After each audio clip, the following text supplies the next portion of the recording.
Yang pertama, terus-menerus memahami, menghayati, mengingat-ingat, mengunyah-ngunyah ya makna dari penciptaan manusia oleh Allah Ta'ala. Itu yang pertama. Lalu yang kedua, terus mengunyah-ngunyah ya, mengingat-ingat, mencamkan apa yang merupakan our final destination ya, tujuan akhir hidup kita ini kemana ya. Ini dua ini yang paling penting.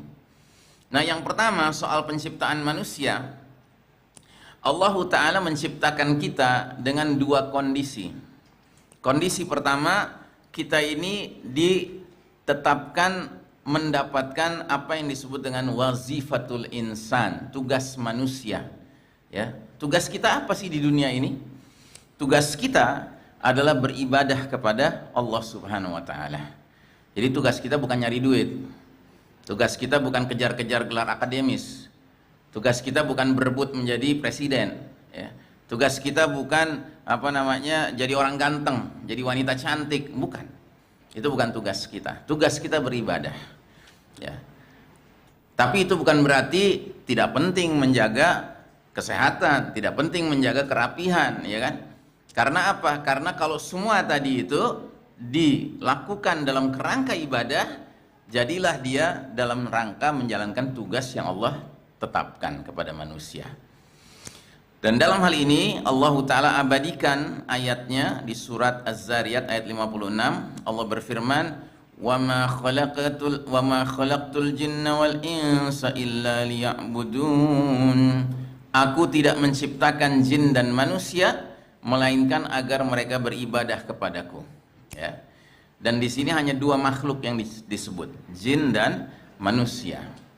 Selain jin dan manusia, semua yang kita lihat di sekitar kita ini, baik itu langit, bumi, gunung ya, tanah, air, laut, udara ya, gas, kemudian hewan-hewanan, tumbuh-tumbuhan, semua itu diciptakan oleh Allah tidak dengan kewajiban beribadah kepada Allah, tapi semua itu diciptakan Allah untuk tunduk kepada Allah Ta'ala, tau'an au karhan, baik dengan suka maupun terpaksa ya. Bahkan ada ayat yang mengatakan bahwa semua itu ditundukkan oleh Allah Ta'ala untuk kepentingan kita manusia ya. Jadi semua yang kita saksikan ini Allah Ta'ala ciptakan untuk berkhidmat kepada kita, kita yang bisa memanfaatkannya, kita yang boleh menggunakannya untuk kepentingan kemaslahatan kita. Nah, adapun jin dan manusia, karena mereka dapat tugas beribadah kepada Allah Ta'ala, maka jin dan manusia sajalah yang mendapatkan apa yang disebut dengan freedom of choice, kebebasan untuk memilih ya. Memilih apa? Memilih untuk ibadah kepada Allah semata, atau ibadah kepada selain Allah, atau ibadah kepada Allah tapi bersamaan dengan selain Allah. Jadi ada tiga opsi ya. Sebenarnya opsinya cuma dua, tetapi yang kedua opsinya ada di belah dua lagi. Jadi opsi yang pertama adalah seseorang beribadah kepada Allah mukhlishina lahuddin, penuh dengan kemurnian ketaatan. Berarti dia muslim, berarti dia mukmin, berarti dia muttaqin. Dan kita berharap menjadi yang seperti ini. Sedangkan kelompok yang kedua terbelah jadi dua lagi. Mereka-mereka yang beribadah kepada Allah tapi bersamaan beribadah kepada selain Allah, yang berarti mempersekutukan Allah. Makanya mereka disebut musyrik, kaum musyrik ya. Dan kita yang mengaku beriman harus waspada, jangan sampai kita merasa diri kita muslim, mukhlis, muttaqin, tapi ternyata masuk musyrik. Karena apa? Karena diam-diam ada sesuatu selain Allah yang kita ibadahi bersama dengan mengibadahi Allah Subhanahu wa Ta'ala ya.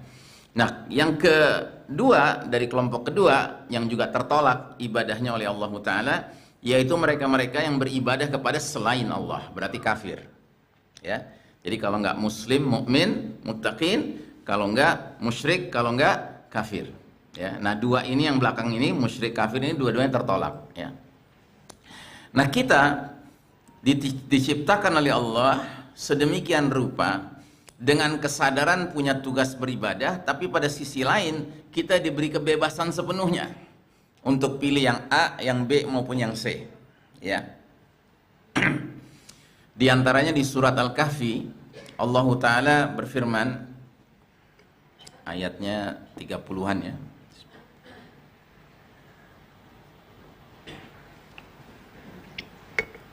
Allah berfirman, wa qulil haqqu min rabbikum faman syaa'a falyu'min wa man syaa'a falyakfur.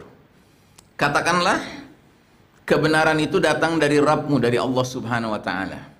Maka barang siapa yang ingin beriman, silahkan dia beriman. Barang siapa yang ingin kafir, biarkan dia kafir. Jadi artinya memilih mau jalan imankah, jalan kafirkah, itu sepenuhnya hak memilihnya ada di kita. Ya, bebas kita memilih. Silahkan. Mau pilih jalan iman, silahkan. Pilih jalan kafir, silahkan. Yang nggak bebas adalah menghadapi akibatnya. Jadi nggak ada orang memilih jalan iman dengan penuh kesungguhan, lalu dia mengatakan, gue nggak butuh surga, nggak apa-apa deh gue masuk neraka, asalkan Allah terima ibadah gue. Nggak bisa begitu. Kalau memang dia beriman dengan penuh kesungguhan, Allah akan merahmati dia.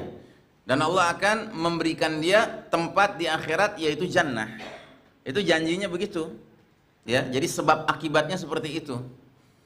Jadi adalah keterlaluan kalau orang milih jalan iman tapi merasa nggak perlu dengan surga, nggak perlu dengan rahmat Allah. Itu keterlaluan. Walaupun yang lebih keterlaluan lagi, milih jalan kafir sambil berharap masuk surga. Itu lebih keterlaluan lagi. Gitu. Ya. Nah, jadi yang nggak bisa tuh akibatnya. Kalau akibatnya itu sudah sunatullah, udah hukumnya begitu. Ya, pilih jalan iman, ya surga, rahmat Allah. Pilih jalan kufur, ya neraka, murka Allah. Begitu. Ya, nggak ada pilihan lain. Gitu. Nah, itu tugas manusia. Ya, jadi kita harus selalu ingat, Pak. Dan kita harus senantiasa menyesuaikan semua kegiatan kita dengan ibadah itu. Ya, jadi pastikan kita hadir ke majelis ilmu untuk ibadah. Pastikan kita sholat untuk ibadah. Ya, karena ada juga orang sholat bukan untuk ibadah kan? Misalnya untuk apa? Fawailul lil musallin alladzina hum an sholatihim sahun walladzina hum yura'un. Apa yura'un? Ya, biar dilihat orang, biar dipuji orang, ya kan? Biasanya calon mantu gitu, ya rajin sholat di depan calon mertua, gitu. Biar calon mertua makin yakin, wah calon mantu gue soleh banget nih, nah gitu. Nah di depan calon mertua dia nggak sholat. Nah jadi majelis ilmu kita ibadah, sholat kita ibadah. Ya bahkan yang seolah-olah tidak terkait dengan ibadah mahdhah, ibadah ritual seremonial, harus kita kaitkan dengan kerangka ibadah. Ya, dan ini yang seringkali sebagian saudara-saudara kita mengalami disorientasi. Contoh yang paling sederhana, nggak sedikit orang tua ya yang ketika pertama kali menikahkan anak pertama dinikahkan, lalu kemudian kerangka ibadah tuh nggak diingat, lalu pingin punya tamu sebanyak-banyaknya biar angpaunya banyak, ya kan? Nah akhirnya acara yang paling murah meriah di mana? Ya di rumah diadakannya, bukan di gedung, nggak perlu sewa kan? Kalau di rumah kan bisa sampai kapan aja. Udah gitu dia ngundangnya untuk resepsinya mulai dari zuhur, bahkan dari jam 11 sampai jam 11 malam, gitu. Nah selama itu, ya kan, khususnya pengantin itu biasanya sholatnya lewat terus tuh, gitu. Nah kemudian nanti baru udah selesai bubar tamu semua, oh, udah jamak lengkap gitu, ya kan, bukan jamak takhir Isya dan Maghrib tidak, tapi jamak lengkap gitu, zuhur, asar, Maghrib, Isya gitu. Itu dia kira biasa-biasa saja, itu nggak ada problem. Itu problem besar, ya. Karena kan biasanya terutama yang perempuan, ya, apalagi memang karena belum ngerti tentang ibadah, ya kan. Kemudian ya ke salon, ya kan, rambutnya, oh mahal itu ngurus rambutnya, ya kan. Wah kalau misalnya dia pergi wudhu, ya kan, oh acak-acakan rambutnya, gitu. Padahal panglingenya diharapkan sampai larut malam, sampai tamu pulang, gitu. Itu kadang-kadang begitu. Jadi ibadah tuh seperti hari itu bisa agak cuti dikit, gitu. Enggak sih, nggak cuti, kita tetap kok sholat 4-5 waktu, cuma yang 4 kita satuin, nah, gitu. Atau misalnya keluarga mengadakan acara rihlah, tamasya, ya kan, perjalanan lewat darat dari Jakarta pergi rihlah ke Jogja, gitu. Nah di perjalanan tuh nggak dipikirin tuh nanti berhenti sholat di mana, nggak dipikirkan. Nanti pokoknya ya udah sampai di tujuan, nantilah hanya kita namanya safar, ya kan, boleh dijamak. Nah tapi jamak lengkap gitu, bukan jamak yang sesuai syariat, gitu, ya kan. Itu masih mending. Ada yang bahkan ya karena kita lagi dalam perjalanan nggak apa-apa lah kita nggak sholat, Allah juga maha pengampun, maha penyayang, nah gitu, ya. Jadi beribadah itu tidak dipahami sebagai tugas utama. Nah kita ini harus senantiasa ingat bahwa tugas kita hadir ke dunia ini adalah menjadi hamba Allah, beribadah kepada Allah mukhlishina lahuddin, penuh kesungguhan, penuh kemurnian ketaatan kepada Allah semata, ya. Itu kondisi pertama.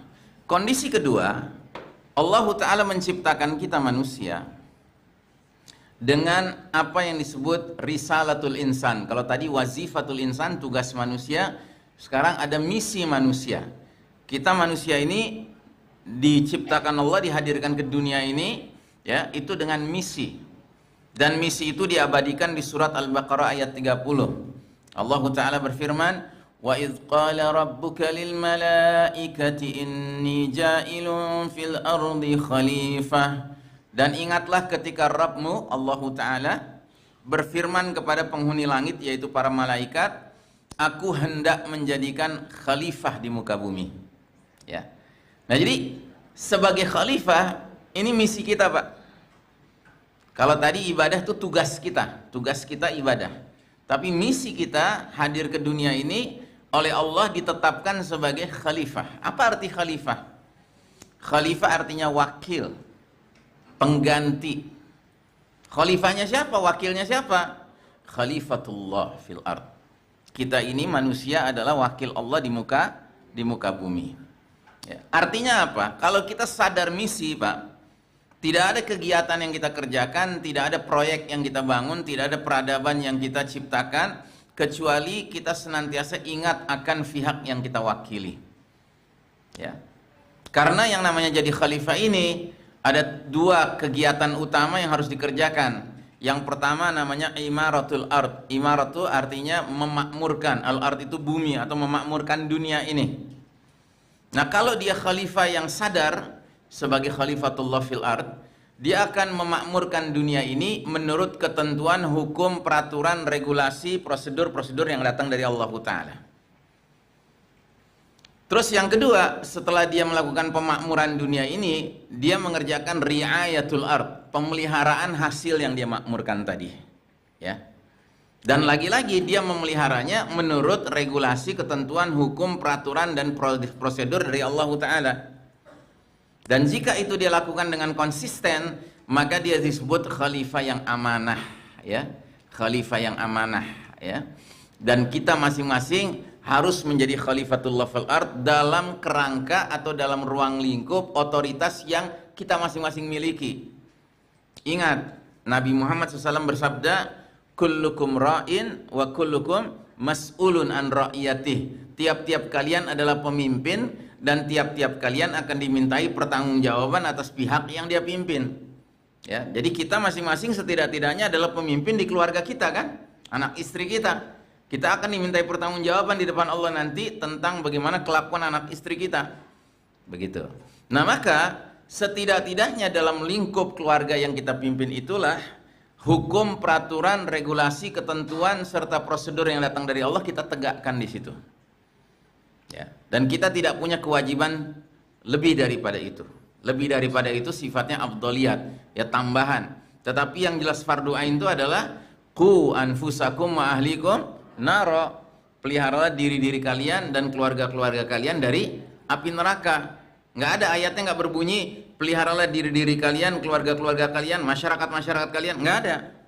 Sebatas keluarga saja. Kenapa? Karena masyarakat ini seperti bangunan besar, Pak. Yang bangunan besar itu terdiri dari elemen unsur terkecilnya batu bata. Begitu. Nah, batu bata itulah keluarga. Jadi masing-masing kita itu harus menyumbangkan batu bata yang terbaik kepada bangunan masyarakat ini. Yaitu konsepnya Islam seperti itu. Nggak bisa dibalik. Nggak bisa dibalik. Nggak bisa nunggu punya pemimpin yang baik dulu baru kita bisa bangun masyarakat yang baik. Tidak. Gitu. Kita berlomba-lomba menyumbangkan keluarga yang baik bagi masyarakat. Begitu. Nah, jadi saudara sekalian rahimakumullah, adapun khalifah atau manusia yang tidak sadar misinya sebagai khalifatullah fil ard, dia akan memakmurkan dunia juga. Dia akan memelihara hasil pemakmurannya, tetapi tidak dengan aturan, hukum dan regulasi yang datang dari Allah Subhanahu wa taala. Dia campakkan hukum Allah, dia campakkan peraturan Allah, ya. Nah, khalifah seperti ini namanya khalifah juga. tetapi khalifah yang khianat. Begitu.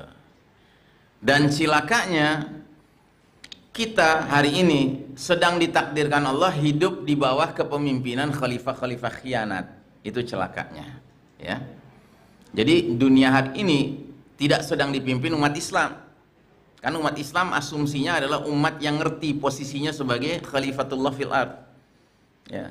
Bukan umat Islam yang lagi memimpin dunia sekarang. Yang memimpin dunia hari ini Barat, Eropa, Amerika, yang tiada lain adalah the Judeo-Christian Society, masyarakat Yahudi Nasrani. Masyarakat yang di dalam surat Al-Fatihah Yahudi disebut al-maghdubi alaihim, Nasrani disebut ad-dhalin. Ya. Al-maghdubi alaihim artinya apa? Yang dimurkai Allah, Yahudi. Ya. Sedangkan ad-dhalin artinya apa? Yang tersesat, yaitu Nasrani. Ya. Nah, jadi hari ini dunia Allah izinkan sedang dipimpin oleh khalifah-khalifah khianat yang tidak peduli dengan hukum Allah, peraturan Allah, ketentuan Allah, prosedur yang datang dari Allah Ta'ala. Apa yang kau kehendaki. Begitu juga di surat Ali Imran ayat 140. Allah berfirman, "Wa tilkal ayyamu nudawiluha bainan nas." Demikianlah hari demi hari, masa kemenangan dan kekalahan kami pergilirkan di antara umat manusia. Ada gilirannya umat Islam berjaya, meraih kemenangan, diizinkan memimpin dunia ini, memimpin umat manusia secara umum. Tapi ada waktunya Allah Ta'ala mengizinkan kaum kafir seperti sekarang. Makanya saya sering mengatakan dalam berbagai kesempatan bahwa kita sekarang sedang hidup di babak paling kelam dalam sejarah umat Islam. Ya, babak di mana umat Islam babak belur, ya. Karena yang mimpin adalah kaum kafir. Dan ini bukan salah Allah tentunya. Allah sudah bilang kok bahwa Allah punya hak untuk memilih-milih, ya, menggilirkan siapa yang berjaya, siapa yang kalah, gitu kan? Itu hak Allah. Nah, bahwa kita, saya, Anda, ibu-ibu di belakang, ya kan, sedang digilir sama Allah mengalami kekalahan, yaitu rezeki kita sekarang. Ya, ini rezeki. Saya bilang rezeki. Kenapa? Karena ada kaidah fikihnya. Kaidah fikihnya berbunyi al-ajru hasabil masyaqqah, ya. Pahala yang bakal diterima seseorang berbanding lurus dengan kesulitan yang dia hadapi. Jadi makin sulit hidup kita tapi kita bisa bersabar dan istiqomah, makin besar pahala kita. Tapi kalau hidup kita aman, tenang, kita sedang berjaya gitu kan, sehingga ujian kita, tantangan kita nggak berat gitu ya, ya pahala ada tapi nggak sebanyak pahala orang yang menghadapi kesulitan, Pak. Ya, makanya orang beriman itu senantiasa dalam kebaikan. Dikatakan oleh Nabi dalam sebuah hadis, ajaban li amril mu'min. Orang beriman itu ajaib, menakjubkan orang beriman itu. Inna amrahu kullahu lahu khair. Urusan orang beriman selalu dalam kebaikan. Walaysa dzalika illa lil mu'min. Dan yang demikian itu nggak bisa dinikmati kecuali oleh orang yang beriman. In asabathu sarra syakara fakana khairan lahu. Orang beriman itu apabila mendapatkan karunia, kesenangan, kenikmatan, ya, kelapangan, dia bersyukur. Bersyukur itu baik bagi dia. Wa in asabathu darra sabara fakana khairan lahu. Sebaliknya kalau dia sedang mengalami mudarat, nestapa, duka, lara, kesedihan, kesempitan, dia bersabar, dan bersabar itu baik bagi dia, ya. Nah, jadi saudaraku rahimakumullah, hari ini Allah Ta'ala menguji kita dengan ujian yang sangat berat, yaitu Allah tidak mengizinkan kita kaum beriman yang menjadi khalifah fil ard, yang memimpin umat manusia. Tetapi justru Allah sedang izinkan kaum kafir, Yahudi, Nasrani yang memimpin umat manusia, dan khususnya Yahudi, ya, yang berakibat kepada apa? Kita sekarang melihat betapa kacaunya dunia ini dikelola oleh mereka, ya. Bayangkan, mereka sudah sampai berani mengambil alih apa yang menjadi urusan Allah seolah-olah itu menjadi urusan manusia. Ya, contohnya apa? Contohnya hari ini di Barat, di negara-negara Barat tertentu, ya, itu sudah ada yang namanya perlindungan hukum terhadap eksistensi komunitas alfabet. Tahu komunitas alfabet? Itu memang istilahnya di Barat begitu, the alphabet community. Maksudnya LGBTQI+. Ya, karena hurufnya makin lama makin banyak. Kalau kita di Indonesia tahunya baru 4 huruf ya Pak ya, LGBT. Kalau di sana sudah LGBTQI+, bahkan macam-macam gitu. Makanya kalau ada di antara kita mau ganti warga negara menjadi warga negara Amerika misalnya, ya, kan harus ngisi formulir tuh. Nah, ngisi formulir ada nama, tempat tanggal lahir, alamat, ya kan, asal negara gitu kan. Yang paling sulit bagi kita adalah ngisi jenis kelamin. Itu paling sulit. Karena di sana pilihan jenis kelamin bukan laki perempuan, tidak, tapi belasan, pilihannya belasan. Banyak macamnya. Laki, perempuan, seperempat laki, setengah laki, ya kan, 3/4 laki, ya kan, seperempat perempuan, setengah perempuan, 3/4 perempuan, ya kan. Bahkan transgender. Transgender tahu kan? Transgender itu artinya mutasi kelamin. Ya, mutasi kelamin. Jadi lahir sebagai laki-laki, jelas punya anu gitu ya. Terus pada usia tertentu dia merasa, wah gue nggak cocok jadi laki, gue kayaknya lebih cocok jadi perempuan. Dia tinggal ngomong sama orang tuanya wajib membawa dia ke dokter. Untuk apa? Ya untuk operasi kelamin. Begitu ya. Ini sekarang sudah seperti itu di Amerika, di beberapa negara Eropa yang sudah mengeluarkan undang-undang perlindungan hukum kepada kelompok masyarakat LGBTQI+ ini. Begitu ya. Nah, ini kan urusannya sudah urusan Allah kan? Kan Allah sendiri yang mengatakan dalam surat Al-Hujurat ayat 13, ya ayuhan nas inna khalaqnakum min dzakarin wa unsa. Hai manusia sekalian, sungguh kami telah ciptakan kalian dari seorang laki-laki dan seorang perempuan. Ya, jadi jelas bahwa Bani Adam ini binary. Binary itu artinya cuma ada dua kemungkinan. Kalau nggak laki ya perempuan. Kalau bukan perempuan ya laki. Kalau bukan laki ya perempuan. Begitu. Nggak ada pilihan ketiga, pilihan keempat, nggak ada. Apalagi pilihan belasan, nggak ada. Tapi sekarang di masyarakat barat, karena mereka bukan khalifah-khalifah yang amanah, ya, maka aturan Allah, ketentuan Allah itu dicampakkan. Dan mereka bikin aturan sendiri. Aturannya itu adalah seseorang itu bergender, berjenis kelamin sesuai dengan apa yang dia inginkan. Gitu. Ya. Nah, celakanya, dan ini sudah terjadi dan sudah mulai menimbulkan keresahan di masyarakat mereka sendiri. Contoh ya, negara bagian di Amerika yang sudah jelas-jelas melindungi LGBT itu adalah California. California ini negara bagian yang banyak orang kayanya, karena di situ banyak bintang film, banyak penyanyi, banyak artis ya, Hollywood juga adanya di situ, begitu ya.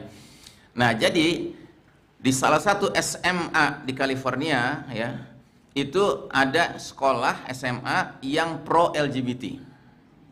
Jadi pelajarnya ya silahkan mau mengaku jenis kelaminnya apa, silahkan. Nah, jadi ceritanya ada seorang pelajar laki-laki ya, dia kemudian memilih untuk mengaku sebagai perempuan yang diistilahkan dengan trans girl ya. Jadi dia alih kelamin menjadi perempuan. Tapi dia tidak dioperasi. Jadi artinya dia cuman mengaku perempuan lalu berpenampilan pakaian perempuan ya kan, dan maunya diperlakukan sebagai perempuan, dan dia marah kalau diperlakukan sebagai laki-laki. Nah, sudah barang tentu dia pun menuntut kalau pergi ke toilet, toilet siapa? Toilet perempuan. Nah, suatu hari dia masuk ke toilet perempuan. Nah, di dalam toilet perempuan dia lihat perempuan beneran. Dia laki-laki, ya kan, kelelakiannya bangkit. Akhirnya dia perkosa. Ya kan? Dia perkosa ini perempuan ini di toilet sekolah. Nah, perempuan yang diperkosa ini ngadu ke kepala sekolah. Kepala sekolahnya pro LGBT, ngebelain si trans girl. Dia ngadu ke ayahnya. Ayahnya bawa ke pengadilan. Sampai di pengadilan hakimnya pro LGBT, yang dibela trans girlnya. Gitu. Ya. Nah, ini kacau, Pak. Ya. Ya silahkan aja mereka makan tuh terus gitu, bisikan-bisikan setan dijadikan aturan main ya. Makanya kita umat Islam kalau ingin selamat, kita harus benar-benar memastikan diri kita ini menjadi khalifatullah fil ard, khalifah yang amanah ya. Dan itu berarti apa? Kita harus akrab dengan hukum Allah, peraturan Allah, regulasi Allah. Jangan kita menjadi cuek, tidak peduli dengan hukum Allah, dan kadang-kadang lebih peduli dengan hukum bikinan manusia yang pada hakikatnya pasti penuh dengan kekacauan. Ya, termasuk di negeri ini. Kan aneh, kita dulu berdarah-darah Pak, sambil teriak takbir mengusir penjajah kafir, baik kafir Inggris, Portugis, Belanda maupun Jepang ya kan. Tapi setelah kafir-kafirnya terusir ya kan, hukum kafirnya diawetkan di sini. Iya kan? Coba mahasiswa-mahasiswa hukum, coba ditanya, mereka belajar hukum apa? Hukum Belanda kan? Hukum Belanda di sini. Gitu. Nah, jadi artinya apa? Kita masyarakat Muslim tapi nggak ngerti hukum Islam, nggak ngerti hukum Allah Taala. Ya padahal kita harusnya sadar sebagai khalifatullah fil ard, dan tidak mungkin kita menjadi khalifah yang amanah kecuali kita kenal dengan hukum-hukum Allah itu. Makanya kita harus akrab dengan peraturan Allah, hukum Allah. Ya termasuk salah satunya kita harus sejak dini mempunyai sikap yang tegas dan jelas terhadap penyimpangan-penyimpangan, apalagi penyimpangan yang ekstrim seperti komunitas alfabet tadi. Ya. Dan kita tidak pernah boleh acuh tak acuh terhadap perkara ini, karena ini perkara sudah menyangkut bagaimana ya berlaku tidaknya nilai-nilai yang datang dari Allah Subhanahu wa taala, ya. Jelas ya? Baik. Nah, ini yang pertama. Kemudian yang kedua, di samping kita harus mengunyah-ngunyah, mengingat-ingat terus apa sebenarnya maksud Allah menciptakan kita ya dengan tugas ibadah dan misi sebagai khalifah ya. Yang kedua, kita harus senantiasa mengingat what is our final destination. Apa destinasi akhir perjalanan hidup kita? Tujuan akhir perjalanan hidup kita tuh kita mau kemana? Ternyata kita ini tujuan akhirnya adalah alam yang disebut dengan al-akhirah ya, akhirat. Itulah tujuan ya perjalanan kita hidup ya. Jadi tujuan kita bukan dunia, tujuan kita bukan tanah kusir ya kan, itu belum tujuan akhir itu ya. Kita masih punya banyak terminal yang harus kita lalui. Kalau kita hitung-hitung total ada 13 terminal yang harus kita lalui dalam perjalanan hidup masing-masing kita. Dan tidak ada seorang manusia pun kecuali harus melewati ke-13 terminal itu tanpa kecuali ya. Dan kita hari ini baru berada di terminal ketiga Pak, dari 13 terminal itu. Nah ini lengkapnya bisa Anda lihat di gambar ini. Terminal yang paling pertama kita mengalami alam ruh ya. Nanti saya jelaskan. Terminal kedua kita mengalami alam rahim atau alam kandungan di dalam perut ibu kita masing-masing. Terus kita mengalami alam dunia, dan kita sekarang Bapak, Ibu, saya semua kita di sini kita sedang mengalami terminal ketiga Pak. Terminal tuh halte ya, halte ketiga. Nanti setelah terminal alam dunia ini kita masuk ke alam kubur, terminal keempat. Nah, di dalam alam kubur itu kita menanti datangnya terminal kelima, yaitu kiamat, kehancuran jagat raya ini. Setelah itu kita menanti datangnya terminal keenam, yaitu hari kebangkitan. Kita dibangkitkan lagi, dihidupkan kembali, lalu dikumpulkan ke terminal yang berikutnya di padang mahsyar. Kemudian di padang mahsyar kita akan menanti datangnya hisab, ditandai dengan Nabi Muhammad SAW akhirnya mendapat hak dari Allah Ta'ala, diizinkan untuk memberi syafaat yang menandakan hisab dimulai. Nah kemudian kita akan mengalami hisab, perhitungan amal, dan kemudian masing-masing kita akan menerima rapot masing-masing, yaitu buku penyerahan catatan amal ya.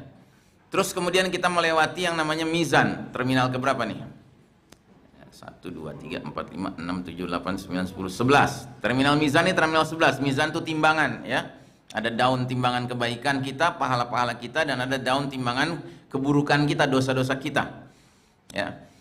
Kemudian ada telaga. Telaga ini telaganya Nabi Muhammad SAW, isinya air yang jernih yang akan dibagikan oleh Nabi kita kepada setiap pengikutnya yang diakui sebagai pengikutnya, muslim ya.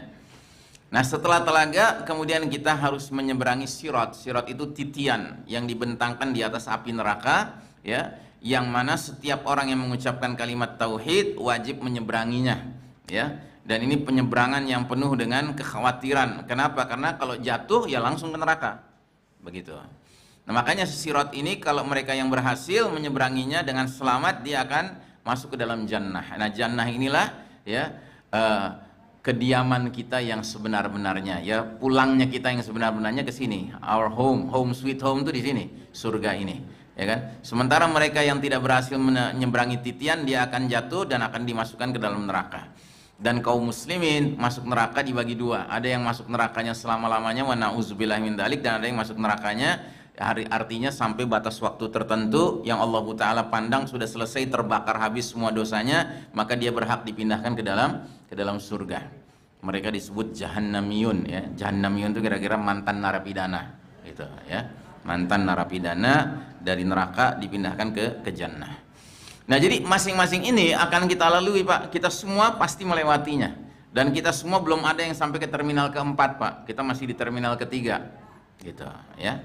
Nah terminal pertama, alam ruh, adalah satu alam yang kita tidak tahu di mana keberadaannya, wallahu alam bissawab. Tetapi alam tersebut adalah alam di mana seluruh ruh manusia itu berkumpul. Dari ruhnya Adam alaihissalam sampai ruh manusia terakhir ya. Cicitnya Adam alaihissalam. Begitu ya. Nah, kemudian dari mana kita tahu bahwa ada alam ruh ini? Dari Allah. Allah menjelaskan di surat Al-A'raf ayat 172. Kata Allah Ta'ala, "Wa idh akhadha rabbuka min bani Adama min zuhurihim dzurriyyatahum wa ashhadahum ala anfusihim alastu bi rabbikum." Dan ingatlah ketika Rabbmu Allah Ta'ala mengeluarkan dari sulbi tulang belakang anak cucu Adam keturunan mereka, dan Allah Ta'ala mengambil kesaksian terhadap ruh-ruh mereka seraya berfirman, "Bukankah aku ini Rabb kalian?" Jadi seluruh kita waktu itu di alam ruh ditanya, ya, dan seluruh Pak, ya semua hadir waktu itu. Adi hadir, ya kan, kemudian semua teman-teman di sini hadir, ya, ibu-ibu hadir, ya kan, bahkan Joe Biden hadir, Putin hadir, ya, Netanyahu hadir, ya, Namrud hadir, Fir'aun hadir, Dajjal hadir, ya kan, ruh-ruhnya semua, ya, semuanya baru ruh gitu loh Pak, belum ditiupkan ke dalam janin untuk jadi cabang bayi gitu, ya, belum, gitu. Dan semua jawabannya sama, jawabannya semuanya adalah, ya, qalu bala syahidna. Mereka, para ruh-ruh itu menjawab ketika ditanya Allah, "Bukankah aku Rabb kalian?" Maka mereka menjawab, "Benar, betul, engkau Rabb kami, kami bersaksi." Ya. Nah, kenapa kejadian ini diabadikan di dalam Al-Quran, dijelaskan di dalam Al-Quran? Kata Allah Ta'ala, "Kami lakukan yang demikian itu agar di hari berbangkit kelak nanti tidak ada di antara kalian berkata, sesungguhnya ketika di dunia dahulu kami lengah terhadap urusan ini." Begitu, ya. Jadi Masya Allah, kita umat Islam ini harus bersyukur karena kitab kita Al-Quranul Karim menjelaskan adanya peristiwa di alam arwah ini Pak, alam ruh ini.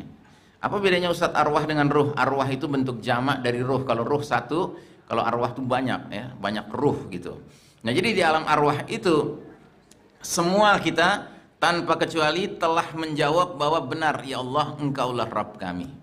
Dengan kata lain, semua manusia yang lahir ke dunia ini pada hakikatnya punya modal untuk mengenal siapa Rabbnya, Allah Subhanahu wa Ta'ala, ya. Makanya ada hadis mengatakan, kullu mauludin yuladu alal fitrah. Tiap anak yang lahir dalam keadaan fitrah, suci, murni, nggak ada dosanya. Jadi kita nggak mengenal yang namanya konsep dosa turunan, dosa warisan, nggak ada, ya. Jadi nggak ada di dalam konsep kita. Kenapa anak bayi itu mesti dimandikan? Karena dia bawa dosa turunan, dia harus dibersihin, dibaptis gitu. Nggak ada kita. Tapi kalau dalam Kristen kan begitu.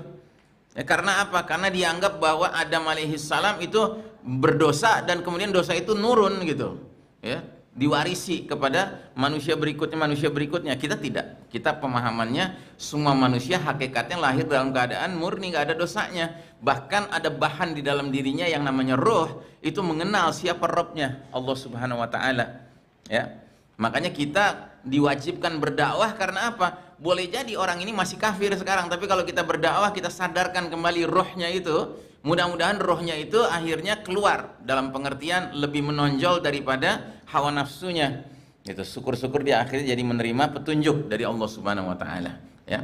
Baik. Nah, jadi saudaraku rahimakumullah, setelah di alam arwah, kita kemudian masuk ke terminal kedua namanya alam rahim. Alam rahim siapa? Alam rahim ibu kita masing-masing, ya. Tidak ada manusia yang lahir kecuali dia berasal dari rahim ibunya, kecuali Adam alaihissalam dan Hawa alaihissalam. Ayah bunda kita tidak mengalami itu, ya. Tetapi selain daripada itu, semuanya pasti mengalami berada di alam rahim. Termasuk yang nggak punya ayah, seperti Isa alaihissalam, walaupun dia nggak punya ayah, tapi dia lahir dari rahim Maryam alaihissalam, ya, ibunda Maryam. Nah, jadi di alam rahim sama posisi kita seperti di alam ruh. Kita nggak berdaya, nggak bisa ngapa-ngapain. Kita cuma terima sepenuhnya apa yang sudah diskenariokan Allah Ta'ala. Dan dalam hal ini di alam rahim, kita diskenariokan untuk menerima rezeki lewat plasenta ibu kita, ya. Dari situlah nutrisi makanan datang kepada kita, kita bisa tumbuh berkembang, ya, sampai akhirnya usia matang, ya, sampai kepada apa istilahnya itu kalau di bidan tuh HPL, ya, HPL apa HLP? HPL, ya, hari perkiraan lahir, ya. Rata-rata 9 bulan 10 hari, walaupun ada yang kurang, ada yang lebih, gitu. Tapi yang jelas Di dalam hadis dikatakan bahwa ketika dalam kandungan ibu kita masing-masing kita berusia 4 bulan atau 120 hari, datanglah malaikat meniupkan ruh. Nah, tadi itu dari alam ruh tadi ditiupkan ke dalam ya, bayi yang ada di dalam rahim seorang ibu pada usianya 4 bulan 120 hari.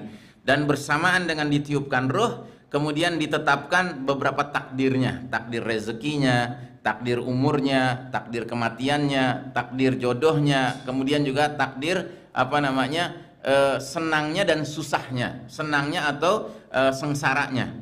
Para sahabat bertanya, apa itu takdir senang dan sengsara ya Rasulullah? Kata Nabi, takdir senang artinya takdir bahwa dia masuk surga. Takdir sengsara artinya dia ditakdirkan masuk neraka. Terus sahabat bertanya, ya Rasulullah, kalau memang sudah ditakdirkan masuk surga neraka, lalu buat apa kita beramal? Ya, kata Nabi, beramallah kalian karena setiap orang akan beramal mengikuti takdirnya masing-masing. Begitu. Ya. Nah, alhamdulillah kita umat Islam diajarkan bahwa takdir Allah Ta'ala itu ya hendaknya kita harapkan adalah takdir yang baik, ya. Dan kita punya hak untuk memohon kepada Allah takdir yang baik, ya. Dan tidak mungkin seseorang itu mendapat takdir yang baik kalau dia tidak memiliki apa yang disebut dengan husnuzon billah, sangka baik kepada Allah Ta'ala. Ya, sebab dalam sebuah hadis qudsi Nabi Muhammad SAW bersabda bahwasanya Allah Ta'ala berfirman, ana inda zanna abdi bi, aku mengikuti persangkaan hambaku kepada diriku. Kalau hambaku bersangka baik kepadaku, maka aku pun menjadi baik bagi dia. Kalau hambaku bersangka buruk kepadaku, maka aku pun jadi buruk bagi dia. Ya, makanya si iblis itu adalah makhluk yang paling suuzon kepada Allah Ta'ala, ya, yang paling buruk sangka kepada Allah Ta'ala. Makanya dia akan mendapatkan keburukan di akhirat nanti. Ya, bayangkan, masa dia mengatakan, ya Allah, karena engkau sudah menghukumi aku sesat, nah, kan gitu. Dia nyalain Allah kan? Dia nyalain Allah. Gitu. Maka aku akan sesatkan Bani Adam sebanyak-banyaknya. Gitu. Jadi motivasi dia menyesatkan kita karena dia menyalahkan Allah, bahwa Allah menyesatkan dia. Na'udzubillahi min dzalik. Nah, jadi saudaraku rahimakumullah, di alam rahim kita pun tidak berdaya. Ya, di alam ruh kita nggak berdaya, di alam rahim kita nggak berdaya. Nah, setelah itu pada HPL, ya, hari diperkirakan kita lahir, lahirlah kita, maka kita masuk ke terminal ketiga alam dunia ini. Nah, di alam dunia inilah baru kemudian kita mendapatkan hak freedom of choice, kebebasan untuk memilih mau jadi hamba Allah yang taat atau menjadi hamba Allah yang maksiat, yang durhaka, yang menentang Allah Subhanahu wa taala. Silahkan. Ya, itu sepenuhnya adalah hak kita untuk memilih. Yang tidak punya hak memilih adalah akibatnya. Kalau memilih jalan keimanan, ya jangan sekali-kali merasa nggak perlu dengan surga. Pasti kalau menempuh jalan iman dengan penuh kesungguhan, akibatnya Allah akan memasukkan dia sebagai balasan kebaikannya ke dalam jannah. Sebaliknya, kalau orang memilih jalan kekufuran lalu berharap bisa masuk surga, itu pun nggak mungkin. Kenapa? Kalau dia memilih jalan kekufuran, berarti dia memilih jalan setan. Sedangkan setan itu, ya, ujung akhirnya adalah masuk ke dalam neraka api yang menyala-nyala. Begitu. Sebagaimana firman Allah dalam surat Fatir kan, inna syaitana lakum aduwwun fattakhidhuhu aduwwa. Sesungguhnya syaitan itu bagi kalian adalah musuh, maka perlakukanlah dia sebagai musuh. Innama yad'u hizbahu liyakunu min ashabis sa'ir. Sesungguhnya syaitan-syaitan itu hanya mengajak partainya untuk menjadi penghuni neraka yang menyala-nyala. Ya, jadi barang siapa yang mengikuti jalannya syaitan, hakikatnya dia menjadi hizbus syaitan, menjadi bahagian dari partai syaitan, ya, pasti akan berakhir bersama-sama dengan syaitan, yaitu berada di dalam api yang menyala-nyala, as-sa'ir, ya, api yang menyala-nyala. Nah, jadi di dunia ini Allah abadikan di surat Al-Kahfi ayat 29, ya, bukan 30-an, ya, maaf tadi saya bilang ayat 30-an, ternyata ayat 29. Allah mengabadikan dalam firman-Nya, wa qulil haqqu mir rabbikum faman syaa'a falyu'min wa man syaa'a falyakfur. Dan katakanlah kebenaran itu datangnya dari Allah Rabb kalian. Barang siapa menghendaki beriman, hendaklah dia beriman, dan barang siapa menghendaki kafir, biarlah dia kafir. Ya, jadi milih iman, milih kafir itu sepenuhnya hak kita, Pak. Ya. Atau di dalam surat Asy-Syams, ya, digambarkan fa'alhamaha fujuraha wa taqwaha. Maka Allah Ta'ala ilhamkan kepada manusia, kepada diri kita masing-masing ini, jalan fujur, kejahatan, dan jalan taqwa, ketakwaan. Jadi ada dua jalan. Ya, kita diberikan kebebasan memilih, mau pilih jalan fujur, ya kejahatan, atau jalan takwa. Terus kata Allah melanjutkan rangkaian surat ini, qad aflaha man zakkaha, sungguh beruntunglah orang yang mensucikan jiwanya. Orang yang mensucikan jiwa itu berarti memilih jalan takwa. Ya, jadi dia sadar bahwa jiwanya ini rentan mengalami polusi, mengalami kekotoran, ya, mengalami kerusakan atau kelemahan. Maka dia setiap kali merasa bahwa jiwanya sudah mulai kotor, ya kan, dia bersihkan lagi, dia sucikan lagi, ya kan. Nah, orang yang seperti ini kata Allah Ta'ala, qad aflaha, sungguh beruntung, ya, orang yang mensucikan jiwanya. Wa qad khaba man dassaha, tapi sebaliknya sungguh merugi orang yang mengotorinya. Jadi yang membiarkan jiwanya itu kena polutan, kotoran-kotoran, dan nggak pernah berpikir untuk mensucikannya. Padahal makin dia tinggal di dunia tanpa peduli dengan mensucikan jiwanya, makin kotor jiwanya. Begitu. Karena yang ada di dunia ini adalah banyak hal-hal yang mengotorinya, yang menjadi polutan kepada jiwanya, ya. Nah, jadi kita diberikan kebebasan penuh untuk memilih jadi orang yang rajin mensucikan jiwa atau orang yang membiarkan jiwanya kotor, ya. Nah, ini pilihan ada di tangan kita masing-masing. Dan mereka-mereka yang memilih jiwanya untuk dibersihkan, disucikan, dia akan mendapatkan status yang disebut dengan nafsul mutmainnah, jiwa yang tentram, ya. Sementara mereka-mereka yang membiarkan jiwanya kotor, ya kan, itu punya dua kemungkinan. Kalau kotornya nggak kotor-kotor amat, disebut nafsul lawamah, ya. Jiwanya sekaligus khalifah pertama Abu Bakar Siddiq, wafat 63. Sahabat terdekat berikutnya yaitu Umar bin Khattab, sekaligus khalifah yang kedua, wafat usia 63. Qadarullah, ya. Nah, kita tidak tahu jatah kita berapa. Tapi Nabi sudah mengatakan umur umat Islam itu rata-rata 60 sampai 70. Ya, makanya barang siapa yang sudah mulai memasuki usia 60-an, ya kan, dia sudah harus sadar. Jadi satu harinya akhirat itu 1000 tahunnya dunia. Jadi 24 jamnya akhirat itu 1000 tahunnya dunia. Ya. Kalau umur kita antara 60 sampai 70, ya kan, berarti rata-rata kita hidup di dunia ini cuman 1,5 jam di akhirat, ya kan? Karena 1000 dibagi 24 kira-kira berapa? 50, ya kan? Setengahnya berapa? 25, 75 gitu, ya. Ya, 60, 75 begitu, ya. Jadi sebentar sekali kita di dunia ini. Tapi yang sebentar itu sangat menentukan di terminal-terminal berikutnya bagaimana nasib kita. Makanya sampai diibaratkan oleh Allah Ta'ala bahwa dalam konteks demi waktu malam gitu, ya. Tapi wal asri terjemahannya demi waktu. Padahal kan mestinya demi waktu asar, ya kan? Tapi kenapa kok wal asri demi waktu? Karena umat Muhammad SAW, umat akhir zaman ini, itu ibarat usianya itu berada di waktu asar sampai menjelang matahari terbenam. Begitu, ya. Kita ini umat waktu asar, begitu. Jadi seluruh waktu kita ini pada dasarnya waktu asar aja. Sejak Nabi diutus sampai kiamat terjadi itu waktu asarnya, ya, umat manusia. Baik, nah jadi saudaraku rahimakumullah, karenanya saya ingatkan diri saya dan kita bersama, marilah kita tidak menyia-nyiakan waktu, karena di terminal ketiga inilah satu-satunya kesempatan kita untuk cerdas memilih pilihan yang bebas tadi itu. Ya, memilih beriman bebas, memilih kafir juga bebas. Tetapi kalau kita berakal sehat, tentunya kita ingin selamat di akhirat nanti. Dan kalau ingin selamat, ya tentunya kita memilih dengan cerdas, yaitu jalan keimanan, jalan ketakwaan, ya, bukan jalan kejahatan dan bukan jalan kekufuran. Nah, setelah alam dunia, kita memasuki terminal keempat, namanya alam kubur.